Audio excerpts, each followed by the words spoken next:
আসুন দর্শক জেনে নিই নবজাতক শিশুর নাভি কিভাবে আপনি শুকনা রাখবেন এই বিষয়টি নিয়ে।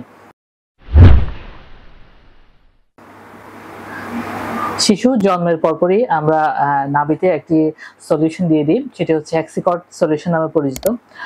এটি জন্মের পরপরই দিয়ে দেওয়া হয়, অনেক সময় ডেলিভারি রুমেই দিয়ে দেওয়া হয়। তো এটি দেওয়ার পরে যখন আপনি শিশুকে বাসায় নিয়ে আসবেন তখন খেয়াল রাখবেন শিশুর নাভিতে যেন না ভিজে। শিশুকে আমরা বলি গোসল করাবেন ৩ দিন পর থেকে, ৭২ ঘন্টা পর থেকে আপনি শিশুকে গোসল করাবেন। কিন্তু গোসল করানোর সময় একটি বিষয় খেয়াল রাখবেন, সেটা হচ্ছে শিশুর নাভিতে যেন ভিজে না যায়। তো আপনি যখন গোসল করাবেন তখন আপনি একটি কাপড় দিয়ে বা একটা তোলা দিয়ে নাভিটি ঢেকে রাখবেন। ঢেকে রাখলে আপনার শিশুর নাভিটি আর ভিজবে না। আর অনেকেই দেখা যায় নাভিতে হেক্সিসল জাতীয় সলিউশন দিয়ে থাকেন বা অনেকে ক্রিম দিয়ে থাকেন, অনেকে নেভানল ক্রিম নামে একটা ক্রিম পাওয়া যায় সেটি ব্যবহার করেন।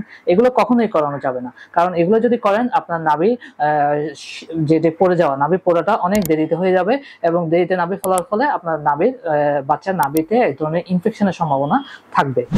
তো আপনার যেটি করবেন সেটি, তাহলে আমি যদি আবার একটি করে বলি যে নাভিকে সবসময় শুকনো রাখবেন, পরিষ্কার পরিচ্ছন্ন রাখবেন এবং নাভি ভেজানো যাবে না এবং নাভিতে কোনো প্রকার ক্রিম বা সলিউশন তরল পদার্থ ব্যবহার করা যাবে না। এই কাজগুলো যদি করতে পারেন তাহলে আপনার বাবুর অবশ্যই ৫ থেকে ৭ দিন পর নাভিটি পড়ে যাবে, নাভিটি শুকনো থাকবে এবং নাভির কোনো ধরনের ইনফেকশন হওয়ার সম্ভাবনাই থাকবে না।